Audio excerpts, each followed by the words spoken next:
Bonjour et bienvenue à tous et à toutes dans ce journal hebdomadaire pour le Tibet cette semaine.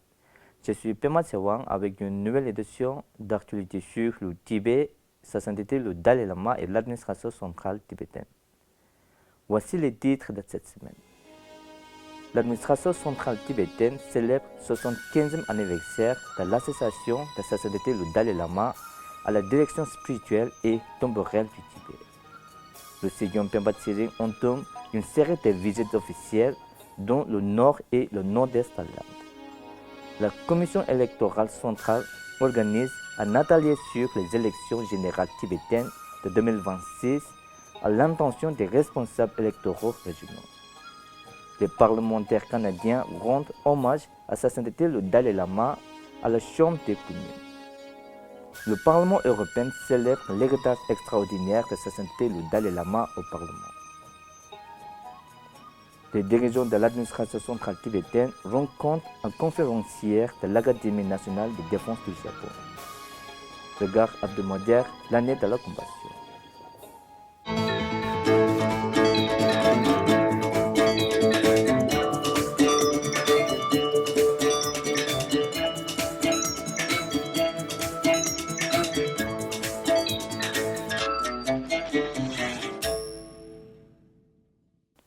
Le 17 novembre, sa sainteté le Dalai Lama a honoré de sa présence l'événement organisé par l'administration centrale tibétaine pour célébrer le 75e anniversaire de son accession à la direction spirituelle et temporelle du Tibet.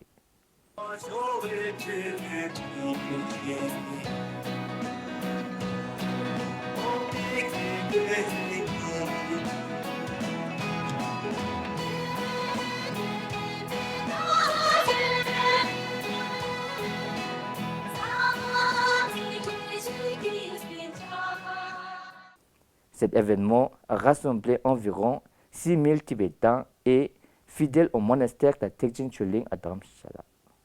Dr Eliska Zigova, ambassadrice de la République tchèque en Inde, était l'invité d'honneur. Dans sa déclaration au nom de Gacha, le Sejong Pemba Tsering a rappelé que sa sainteté le Dalai Lama avait pris la tête spirituelle et temporelle du Tibet à un jeune âge et qu'il n'avait cessé de lutter pour préserver le patrimoine et l'identité du Tibet, ainsi que son point fort à la répression croissante de la Chine. The sublime life of His Holiness the Dalai Lama, the great Bodhisattva, exemplified through his tireless efforts in fulfilling the four principal commitments and his immeasurable kindness transcend all expression. Le président Khenpo Sonam Tembe, en prononçant la déclaration du Parlement tibétain en exil, a évoqué la création par sa sainteté d'institutions monastiques, d'un système de gouvernance démocratique pleinement opérationnel et d'écoles tibétaines en Inde. Alors que nous célébrons l'année en l'honneur de sa sainteté le Dalai Lama, le président Khenpo Sonam Tembe a appelé les Tibétains à s'unir pour contribuer aux efforts de sa sainteté en faveur de la cause tibétaine. Lors de cet événement, Dr Eliska Zigova a salué dans son discours le leadership extraordinaire de sa sainteté et a attiré l'attention sur l'amitié sincère qui liait sa sainteté à l'ancien président de la Tchécoslovaquie, Feu Václav Havel. Our President Václav Havel invited His Holiness because he felt that this leader is very important for his leadership.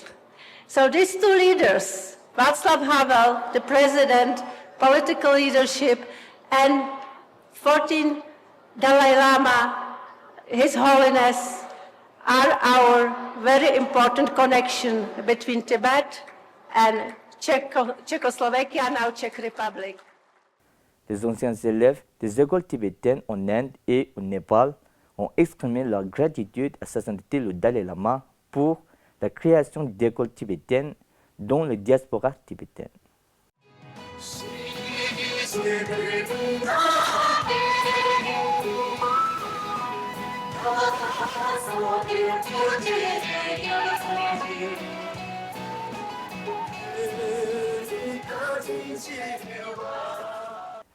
Après plusieurs engagements à Dharamshala, le Sejong Pemba Tsering de l'administration centrale tibétaine a entamé une visite officielle à Delhi, Guwahati et Lucknow au début de cette semaine.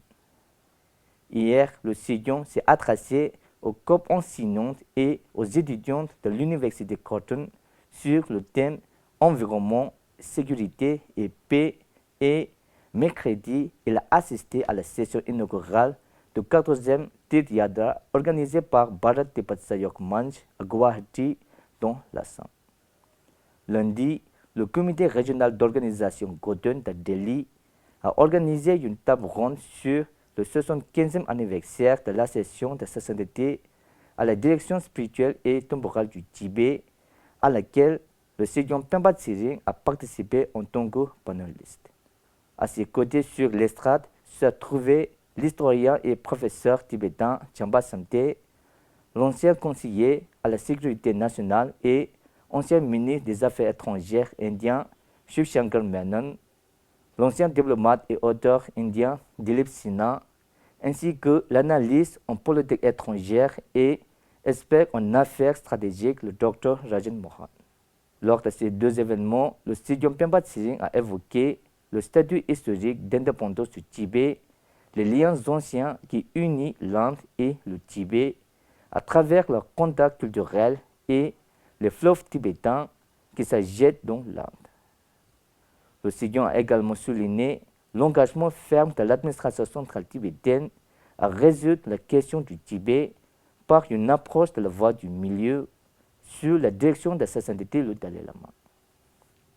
Le 16 novembre, la commission électorale centrale, présidée par le commissaire électoral Lobsang Yishe, a organisé un atelier d'une journée à l'intention des responsables électoraux régionaux sur les prochaines élections générales tibétaines de 2026. Le commissaire électoral en chef Lobsang Yishe a présenté en détail les règles, les règlements et les directives fondamentales régissant le processus électoral tibétain. Il a souligné les procédures clés, notamment l'inscription des électeurs, les méthodes de vote, les responsabilités des agents électoraux, le traitement des bulletins invalides et les sanctions en cas de fraude électorale. Les commissaires électoraux supplémentaires Nangsa Chedun et Tsering Yudun ont ensuite présenté les préparatifs opérationnels et les responsabilités pour les prochaines élections. Le premier tour des élections générales tibétaines est prévu pour le 1er février 2026 et le second tour pour le 26 avril 2026. Le 17 novembre marque la journée du lobby tibétain au Canada. Lundi dernier, le député canadien Karim Bardessi, Alexis Brunel-Duquesne et James Maloney ont rendu hommage à sa sainteté le Dalai Lama et ont fait des déclarations en faveur du Tibet, alors qu'ils accueillaient Richard Gere, éminent défenseur du Tibet, à la Chambre des communes canadiennes. Les parlementaires ont reconnu sa sainteté le Dalai Lama comme l'incarnation de la compassion, de la paix et du courage moral. Ils ont appelé à soutenir les Tibétains dans le choix de leur chef religieux, y compris le prochain Dalai Lama, sans ingérence extérieure, à reconnaître officiellement 2025 comme l'année de la compassion et à reconnaître le statut historique du Tibet en tant que nation occupée. Mr. Speaker, Tibetans have been part of Canada's fabric since the 1970s, after China's occupation of Tibet in the 1950s forced many into exile. They are guided always by His Holiness the Dalai Lama and his lifelong commitment to nonviolence, interfaith harmony, and human rights. This year, we celebrate the 90th birthday of His Holiness the Dalai Lama. Following a request from His Holiness to then Prime Minister Lester Pearson, the first 2 Tibetan refugees landed in Canada on October 15, 1970, just over 55 years ago. Since then, Tibetan Canadians have been contributing to the Canadian economy, community, and social fabric of our country. Mr. Speaker, we're incredibly fortunate to have Richard Gere here on Parliament Hill today, a fervent defender of rights and freedoms whose fight for the Tibetan people deserves to be applauded in this House. 2025 is a historic year, the 90th birthday of His Holiness the 14th Dalai Lama. Le bureau du Tibet à Bruxelles a inauguré une exposition intitulée Sa Sainteté le 14e Dalai Lama du Tibet, célébration de 90 ans de sagesse et de compassion au Parlement européen.